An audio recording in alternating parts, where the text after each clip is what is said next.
Hello दोस्तों, जय Shri Mahakal. Welcome to my YouTube channel Versatile Classes. मैं आपका दोस्त राज प्रजापति लेके आया हूँ मैथमेटिक्स के वही कुछ शानदार वेरी इंपॉर्टेंट क्वेश्चंस जो आर्मी के एग्ज़ाम में पूछे गए हैं। और मुझे पता है आज आपको बहुत ज़्यादा मज़ा आने वाला है, क्योंकि हम बहुत ही शॉर्ट ट्रिक से क्वेश्चंस को सॉल्व करेंगे। आप देखिएगा, वीडियो के अंत तक बने रहिएगा। पहला क्वेश्चन हम डिस्कस करते हैं। पहला क्वेश्चन ये है दोस्तों, देखिएगा, 2 की पावर 3 की पावर 2 भागित 2 की पावर 2 और इसकी पावर 3, इसकी वैल्यू क्या है, इसका मान आपको निकालना है। जैसा कि मैंने आपको बताया था कि जब घातांक की घातांक हो तो उसका गुणा हो जाता है। तो कई मेरे दोस्त क्या करते हैं कि यहाँ पर भी 3 दूना 6 कर देते हैं और यहाँ पर भी 3 दूना 6 कर देते हैं, और हमारा ए ऑप्शन ही दे रखा होता है 1, तो वो क्या कर देते हैं 3 दूना 6, तो 2 की पावर 6 भागित 3 दूना 6, 2 की पावर 6, और 2 की पावर 6 में 2 की पावर 6 का भाग दे के आंसर 1 निकाल के टिक करके आ जाते हैं, जो कि हमारा क्वेश्चन गलत हो जाता है दोस्तों। तो क्वेश्चन क्या है वो हम जरा देखते हैं। क्या कि जब इस प्रकार से दे रखा हो, तो वो क्वेश्चन मैंने जो बताया था कि x की पावर n इसकी पावर n ऐसा अगर हो तो x की पावर m इंटू एन हो जाता है। जब पूरे x घात m इस पूरे घातांक की जब घातांक हो तो यहाँ पर इन दोनों पावर का क्या हो जाता है, मल्टीप्लिकेशन हो जाता है दोस्तों। लेकिन अगर इस प्रकार से दे रखा है कि x की पावर n और इसकी पावर n, तो फिर यहाँ पर क्या होगा कि m का इतने टाइम्स मल्टीप्लाई होगा जितनी पावर उसकी दे रखी है। तो ऐसे क्वेश्चन को हम किस प्रकार से करेंगे, जरा देखिएगा। क्या होगा यहाँ पर कि 2 की पावर 3 की पावर 2, तो 3 की पावर 2 क्या होता है दोस्तों, 3 की पावर 2 मतलब 3 को 2 टाइम्स मल्टीप्लाई करेंगे। That means 3 into 3। ये 3 की पावर 2 का मतलब क्या होता है 3 इंटू 3। ये क्या हो जाएगा यहाँ पर 2 की पावर 9 यहाँ हो जाएगा भागित। फिर मैंने अभी बताया था x की पावर m की पावर n, तो m इंटू एन, घातांक के घातांक हो तो क्या हो जाता है, मल्टीप्लिकेशन हो जाता है। तो यहाँ हो जाएगा m गुणित n, 3 दूना 6, यहाँ हो जाएगा 6। तो 2 की पावर 9 और यहाँ 2 की पावर 6, इसका भाग देंगे अपन। देखिएगा तो अगले स्टेप में देखिएगा, 2 की पावर 9 में 2 की पावर 6 का जब भाग देंगे तो देखिएगा 6 पावर से 6 कट जाएगी, खाली बचेगा कितना 2 की पावर 3। और 2 की पावर 3 कितना होता है 2 गुणित 2 गुणित 2, और ये कितना होता है 8। तो हमारा आंसर क्या होगा दोस्तों 8 होगा। तो वो ऑप्शन में हमको हमेशा कंफ्यूज करने के लिए देते हैं, और वो कंफ्यूज होने के बाद जो आंसर आता है वो हमेशा हमारा ऑप्शन ए ही होता है। तुरंत देख के हम टिक कर देते हैं, लेकिन आंसर क्या होगा इसका 8 आंसर होगा। ठीक है, नेक्स्ट क्वेश्चन डिस्कस करते हैं। देखिएगा कि एक हाल 60 मीटर लंबा व 25 मीटर चौड़ा है, इसमें एक जैसे वर्गाकार चौके लगाने हैं, इसमें लग सकने वाले कम से कम चौकों की संख्या क्या है। तो एक हाल है जिसकी लंबाई है 60 मीटर और चौड़ाई है 25 मीटर, मतलब 60 बाई 25 का एक हमारा कमरा है, आयताकार कमरा है, और उस कमरे में हमको चौके लगाना है, दैट मीन टाइल्स लगाना है। तो और टाइल्स कैसी लगेगी, वर्गाकार टाइल्स लगेगी। तो कम से कम क्या बोला उसने कि उसमें कम से कम लग सकने वाली चौकों की संख्या कितनी है, कि कम से कम इस 60 बाई 25 वाले कमरे में कम से कम चौके कितने लगेंगे, टाइल्स कितनी लगेगी। तो टाइल्स की संख्या निकालने के लिए हम क्या करेंगे, देखिएगा सॉल्व करेंगे। चौके की संख्या जब भी निकालना है, चौके की संख्या निकालने के लिए हम क्या करेंगे कि हमारा जो हाल है, हाल के क्षेत्रफल में हम हमेशा वो जो वर्गाकार टाइल्स है, वर्गाकार टाइल्स के क्षेत्रफल का मतलब एक टाइल्स या एक चौके का क्षेत्रफल का भाग देंगे, तो क्या होगा चौके की कुल संख्या निकल जाएगी कि उस 60 बाई 25 वाले कमरे में कम से कम हमारे चौके कितने लगेंगे। क्या चौके की संख्या निकालने के लिए क्या कि ये जो हाल है इसका क्षेत्रफल, तो आपको पता है आयत का क्षेत्रफल लंबाई गुणित चौड़ाई, मतलब 60 गुणित 25, इसका जो गुणा आएगा उसमें उसने क्या बोला वर्गाकार टाइल्स लगानी है। तो वो वर्गाकार टाइल्स कम से कम कितनी टाइल्स चौके लग सकते हैं, तो हमको निकालनी पड़ेगी पहले उस चौके की एक साइड। तो आपको पता है कि एक साइड तो दूसरी साइड, तीसरी साइड, चौथी साइड, सारी टाइल्स वर्गाकार टाइल्स कैसी होती है, चारों तरफ जो होती है उसकी साइज जो होगी बराबर होगी टाइल्स की। तो हमें देखना है कि कम से कम उस टाइल्स की एक भुजा की लंबाई क्या होनी चाहिए। तो उसके लिए हमको क्या निकालना पड़ेगा, हमको इस 60 और 25 का क्या निकालना पड़ेगा, म से लेना पड़ेगा। तो हम 60 ले लेते, देखते हैं कॉमन क्या है इसमें। तो हम देख लेते हैं भैया, यहाँ से निकाला 5 एकम 5, 5 दूना 10, और ये 12 एकम 12। यहाँ से देखा 5 का 5 बार 5 25, और 5 एकम 5। कॉमन क्या है इन दोनों में, सिर्फ 5 कॉमन है। सिर्फ कॉमन क्या है इसमें 5 कॉमन है, दैट मीन्स उस वर्गाकार टाइल्स की एक भुजा की लंबाई क्या होगी, 5 होगी, तो दूसरी भुजा भी क्या होगी, 5 होगी। और वर्ग का क्षेत्रफल क्या होता है, 5 गुणित 5। तो हम यहाँ रख लेते हैं, चौके की संख्या निकालनी है हमको कि कम से कम कितने चौके लगेंगे। तो हाल का क्षेत्रफल, हाल क्या है, आयताकार, 60 गुणित 25, मतलब आयत का क्षेत्रफल लंबाई गुणित चौड़ाई। तो यहाँ आ जाएगा 60 गुणित 25 बटे में चौके का, एक चौके का क्षेत्रफल, तो एक चौके की भुजा कितनी निकाली यहाँ से, 5, तो 5, और इसका क्षेत्रफल 5 गुणित 5 होता है। क्यों, क्योंकि वर्ग का क्षेत्रफल क्या होता है, भुजा गुणित भुजा। तो यहाँ से हम काट लेते हैं, देखो 5 गुणित 5 25, ये 5 गुणित 5 25 होता है, इस 25 से ये 25 कट गया, मतलब कि आंसर आ जाएगा हमारा 60। तो चौके की संख्या कितनी आ जाएगी, चौके की संख्या 60 आ जाएगी। ठीक है, इसको आप एक दो और इस प्रकार के क्वेश्चन करेंगे ना तो आपके प्रैक्टिस में आ जाएगा, आपको ज़्यादा मतलब सोचने की जरूरत नहीं पड़ेगी कि इसमें क्या निकालना है। सिंपल सी बात है, एक रूम एक दे रखा है हमको, तो कितने बाई कितने का, उसमें हमेशा जो भी चौके हमको जितने लगाने हैं उस चौके का क्षेत्रफल का भाग दे दो तो चौके की संख्या निकल जाएगी। एक चुनाव में एक उम्मीदवार 40% वोट लेता है, दूसरे से 298 वोट से हार जाता है, तो कुल कितने वोट डाले गए। एक बात बताइए, दो उम्मीदवार होंगे, हमेशा दो उम्मीदवार होंगे, और वोटों की परसेंटेज हमेशा क्या होगी, 100% होगी। दैट मीन्स हमसे क्या पूछा, कुल कितने वोट डाले गए, तो 100% वोट डालेगा, और 100% कितने हैं वो हमको अभी निकालना है। तो एक चुनाव में एक उम्मीदवार को कितने मिले, 40%। तो आपको पता है दो उम्मीदवार होते हैं, अगर एक को 40% मिले तो ऑब्वियसली वो हार जाएगा, है ना। दूसरे को कितने मिले होंगे, क्योंकि कोई भी वैल्यू अपने आप में 100% होती है, तो एक को 40% मिले तो दूसरों को कितने मिले होंगे, 60% मिले होंगे। क्योंकि 50% से ज़्यादा जिसको मिले हैं वो जीत गया है, और 50% से कम जिसको मिले हैं वो हार गया है। तो यहाँ बताया कि एक चुनाव में एक उम्मीदवार को, तो एक उम्मीदवार मान लेते हैं ए, तो ए को कितने मिले हैं, 40% वोट मिले हैं। तो जरा यहाँ से सोचिए कि जो दूसरा उम्मीदवार होगा, मान लेते हैं बी, तो उसको कितने मिले होंगे, इसको 40% मिले हैं, तो दूसरे को कितने मिले होंगे, 60% वोट मिले होंगे। सिंपल सी बात है ना। तो अब बोला उसने कि तथा दूसरे से 298 वोटों से हार जाता है, मतलब इससे 298 वोटों से कौन हार गया, ए, जिसको कम परसेंटेज है ना, 50% से कम, 40% वोट मिले, वो 298 से हार गया, और ये जीता कितने से, 298 वोटों से जीता। तो बताइए 40% से 60% कितना ज़्यादा है, 20% ज़्यादा है, और 60% से 40% कितना कम है, 20% कम है। तो उसने बोला दूसरे से 298 वोटों से हार जाता है, मतलब ए हार जाता है कितने वोटों से, 298 वोटों से हार जाता है, मतलब इसको 60% मिले, इसको 40% है, तो इसको कितने ज़्यादा मिले, 20%। 20% ज़्यादा मिले, उसको 20%, इसको 20% कम मिले, इसको 20% ज़्यादा मिले, तो जिसको 20% कम मिले तो 298 वोटों से हार जाता है। तो ये जो 20% की वैल्यू है यही 298 है, क्योंकि 20% से ही हार रहा है ना, 40 यहाँ 60% है, यहाँ 40% है। देखिएगा यहाँ पर कितना ज़्यादा है, इसको 20% ज़्यादा है, और ये कितने वोटों से आ रहा है, 298 वोटों से, मतलब कि इसको कितने ज़्यादा आए हैं, 298 वोट ज़्यादा आए हैं, इसीलिए ए 298 वोटों से हार गया है ना। तो ज़रा इसको समझने की कोशिश कीजिएगा कि ये जो 20% है यही 298 के बराबर है, क्योंकि 298 से हारा है, और हारने वाले परसेंटेज भी अपने को पता चल गया भैया यहाँ से। अब हमें क्या पूछा उसने, कुल कितने वोट डाले गए, तो कुल वोट डालने के कितने डाले गए ये निकालने के लिए मतलब कि 100% निकालना पड़ेगा, मतलब कि 20% है ये, हमें निकालना है 100%। तो बताइए 100% कितना होगा, इसका 5 गुना, तो इसका भी 5 गुना 100% होगा। अगर ऐसे नहीं निकालना है तो ऐसे निकाल लो आप कि 298 ये जो 20% है इधर लाओ, बटे में 20 गुणित 100, देखिए ये हो गया 20 1 जा 25 जा।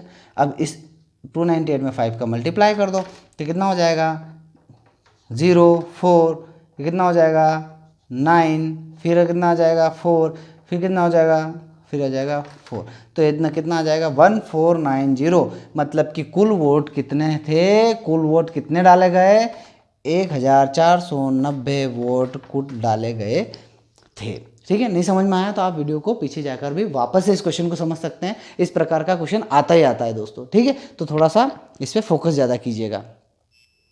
देखिए 5 संख्याओं का औसत 46 है, यदि इनमें से 3 का औसत 44 है, 44 है हो, तो अंतिम 2 का औसत हमको निकालना। तो ज़रा देखिएगा कि 5 संख्याएं हैं और उनका औसत कितना है, 46 है।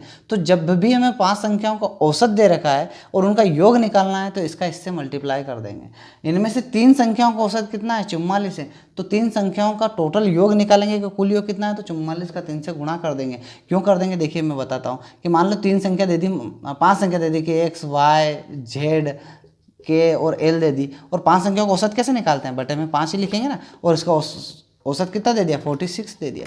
अब बताइए जरा, ये 5 इधर बटे का इधर आके क्या हो जाता है, गुणा हो जाता है। तो गुणा आके जो भी मान आता है वो इन सब के योग के बराबर ही होता है ना, इन सब के योग के बराबर ही होता है ना। तो इसीलिए हम क्या करते हैं कि जब भी कोई संख्या का औसत दे रखा है और उनका टोटल योग निकालना है तो हम क्या कर देते हैं, गुणा कर देते हैं। जैसे कि संख्या कितनी दे रखी है, देखिए जरा इस प्रकार से सोल्व कीजिएगा।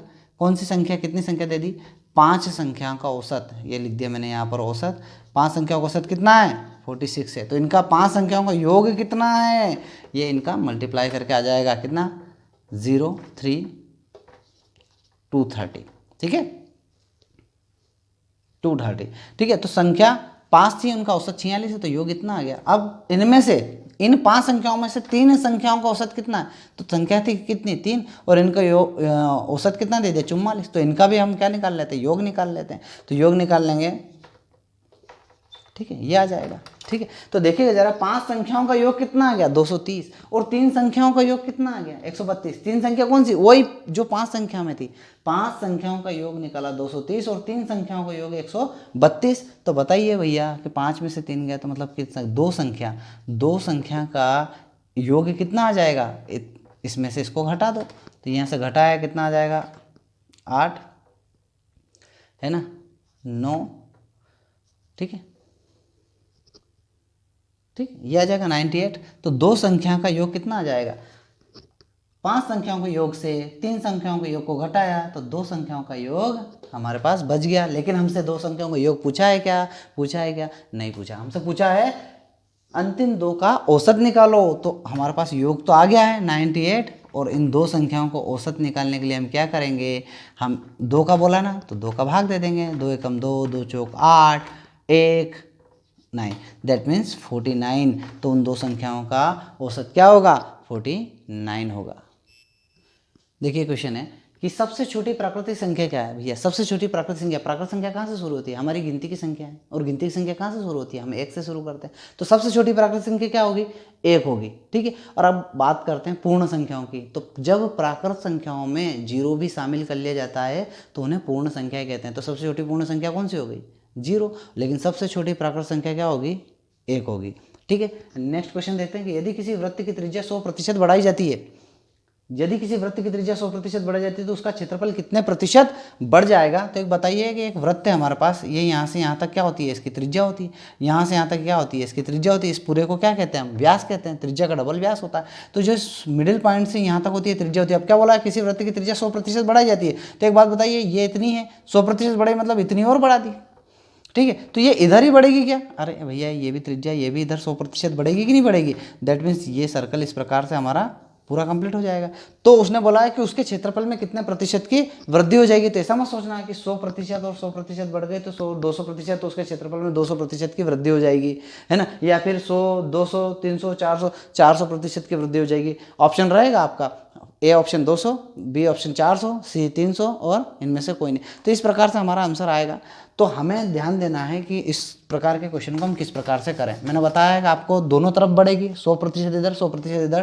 तो आप तो एक छोटा सा फॉर्मूला है जो माइंड में फिट कर लीजिएगा। एक क्वेश्चन नहीं, ऐसे 10 से 12 क्वेश्चन में वो फिट होगा। वो कैसे होगा मैं आपको बता दूंगा। जब भी बढ़ने की बात होगी, क्या बोल रहा है, उसका क्षेत्रफल कितना प्रतिशत बढ़ जाएगा और त्रिज्या कितनी बढ़ाई जा रही है। तो जब भी बढ़ने की बात हो तो आप प्लस समझना, और जब भी घटने की बात हो तो आप माइनस साइन लेके चलेंगे, माइनस चिन्ह लेके चलेंगे। अब ये मैं क्यों बता रहा हूँ, उस क्वेश्चन का कितना उपयोग है, उस फॉर्मूले का कितना यूज़ है, वो आपको आगे पता चलेगा, ठीक है।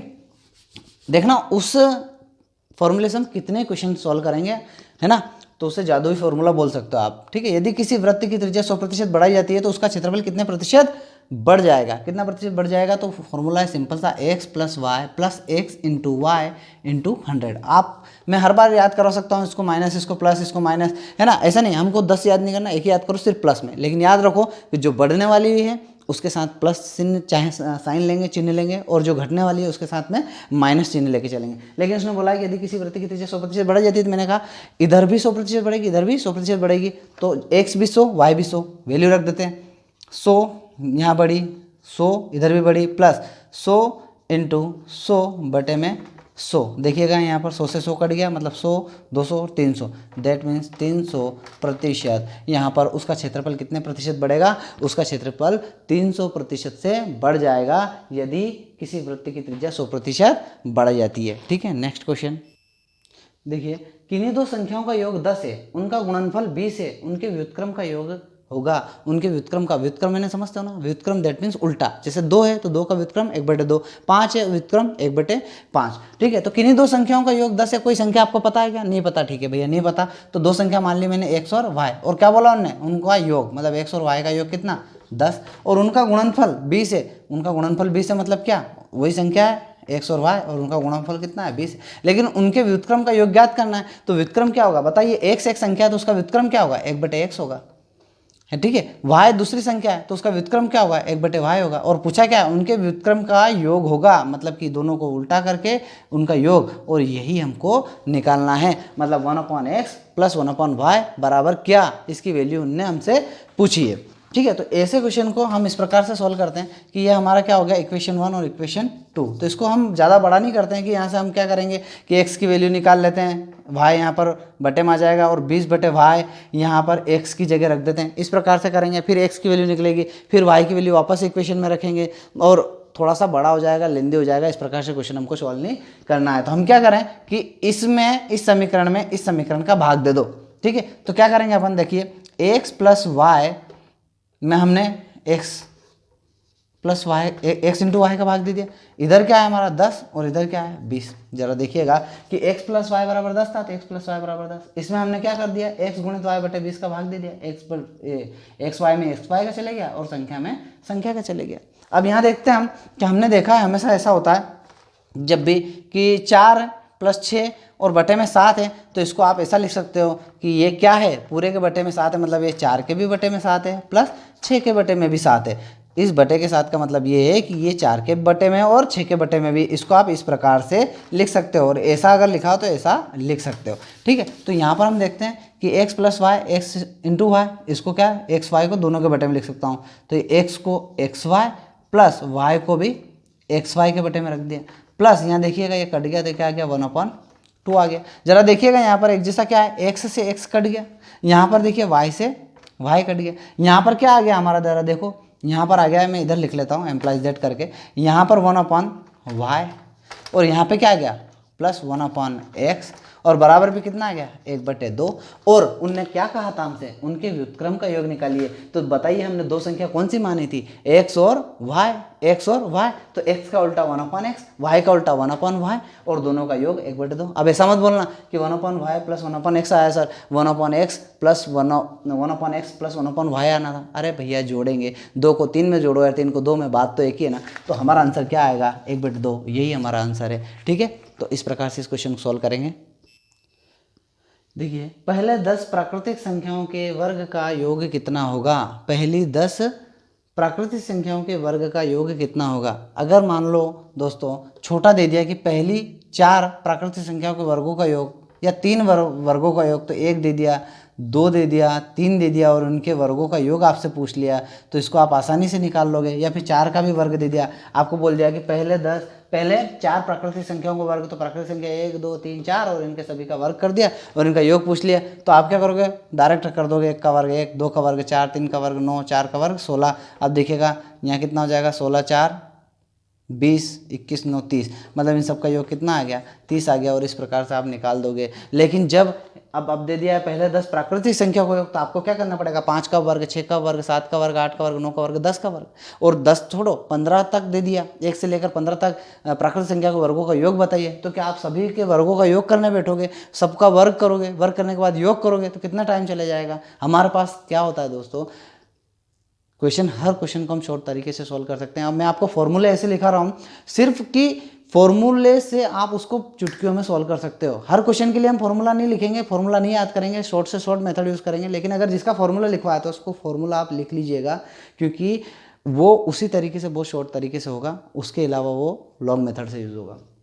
तो पहले 10 प्राकृतिक संख्याओं को बोल दिया, तो भैया 10 तक तो नहीं करेंगे, तो इसके लिए हमको एक फॉर्मूला याद करना पड़ेगा। फॉर्मूला है, शायद मैंने आपको पहले बताया है, लेकिन अगर नहीं लिखा हो तो आप इस बार लिख लीजिएगा कि उसको करने के लिए हम किस प्रकार से करते हैं। देखिएगा, फॉर्मूला है n n+1 और 2n+1/6। ये काय का है? ये है प्राकृत संख्याओं के वर्गों का योग। वर्गों का योग का फॉर्मूला है दोस्तों। ये है प्राकृत संख्या के वर्गों के योग का फॉर्मूला है। इस वाले क्वेश्चन को भी हम इससे सॉल्व कर सकते हैं। ज़रा देखते हैं कि हमारा आंसर 30 आता है कि नहीं, फिर हम सॉल्व करेंगे ये वाला क्वेश्चन और बहुत ही जल्दी सॉल्व हो जाएगा। ठीक है, प्राकृत संख्याओं के वर्गों का योग देखते हैं कितना, 1 से लेकर 4 तक वर्गों का योग कितना आया? 30। ये हमने करके देखा अभी। अब यहाँ देख लेते हैं कितनी संख्या है, 4 है, तो यहाँ रख देते हैं n की जगह 4, यहाँ रखा 4, तो 4 और 1 5 और ब्रैकेट है, इसका मतलब गुणा 5, फिर ब्रैकेट मतलब गुणा, यहाँ n की वैल्यू 4 रखी तो 4 दूना 8, 8 और 1 9, तो यहाँ आ जाएगा 9 बटे में कितना आ जाएगा 6। काट लेते हैं, 2 दूना 4, 2 तिया 6, 3 से काट लेते हैं, 3 एकम 3, 3 तिया 9। देखिएगा 5 दूना 10 और 10 तिया 30, मतलब कि देखो ये हमारा कारगर साबित हुआ कि वर्गों का योग यहाँ पर 30, यहाँ पर भी 30। तो ये तो हमारा क्या था, छोटा था, तो हमने आसानी से कर लिया। अगर 15 तक बोल दिया या 25 तक वर्गों का योग बोल दिया, 30 तक वर्गों का योग बोल दिया, तो फिर हमें इस फॉर्मूले का उपयोग करना ही पड़ेगा। ठीक है, ये एक रामबाण है और इसको आपको याद कर लेना है। मगब दिस फॉर्मूला, घोट लो इसको, घोट लो, है ना, पी जाओ, बिना पिए काम नहीं बनेगा, करना पड़ेगा, कर लो। देखिए तो क्या बोला, पहले 10 प्राकृत संख्या हो तो भैया यहाँ क्या रख लेंगे हम, 10 रख देंगे। देखिएगा 10, यहाँ 10 और 1, फिर 11, फिर यहाँ 10 दूना 20 और 1 21, 21 बटे 6। ठीक है, काट लेते हैं, 2 तिया 6, 2 पंजे 10, ये सॉरी 2 तिया 6, 2 पंजे 10, 3 से काटा, 3 7 21, और इधर हो जाएगा कुछ भी किधर भी कर लो, ये 11 पंजे कितना हो जाएगा 55, और 55 गुणित 7 कितना आ जाएगा 385। मतलब कि इसका आंसर क्या आएगा 385। अगर आपको इस फॉर्मूले पे विश्वास नहीं है तो 2 का वर्ग, 3 का वर्ग, 4 का वर्ग, 9 का वर्ग, 10 के वर्ग को करके सबको जोड़ लीजिए, यही आंसर आएगा दोस्तों। तो ये आपको याद करना बहुत ज़रूरी है, याद करना ही है। तो दोस्तों हमने कुछ क्वेश्चंस को डिस्कस किया मैथमेटिक्स के। आई होप कि आपको पसंद आए होंगे वीडियोज़। मेरे बाकी वीडियोस भी आपको बहुत सारे पसंद आए होंगे। आप लाइक भी आपके आ रहे हैं ना, कमेंट भी आपने किए हैं। तो मैं आपसे यही गुजारिश करूंगा कि और मेरे दोस्त जो आर्मी की तैयारी कर रहे हैं, जिनको ये वीडियो नहीं मिल पा रही है, प्लीज़ उनको शेयर कीजिएगा। आपको इन क्वेश्चंस में जो क्वेश्चन नहीं समझ में आए, आप वो क्वेश्चन भी कमेंट बॉक्स में डाल दीजिएगा। ऐसा नहीं है कि मैं जो पढ़ा रहा हूँ वही आपको पढ़ना है। मैंने आपको पहले ही कहा था कि आप जो पढ़ना चाहेंगे वो भी हम पढ़ेंगे, वो भी मैं पढ़ाऊँगा। तो कंटिन्यू रहिए, वीडियोज़ को कंटिन्यू देखते रहिए और अपने आप को एनर्जेटिक रखिए। ठीक है, डेली वीडियोस को देखिए और क्वेश्चन को ज़्यादा से ज़्यादा सॉल्व करने की कोशिश कीजिए, क्योंकि आपको पहले ही बताया है कि practice makes a man perfect. बिना उसके कुछ भी संभव नहीं है। ठीक है, सो बेस्ट ऑफ लक। जय श्री महाकाल।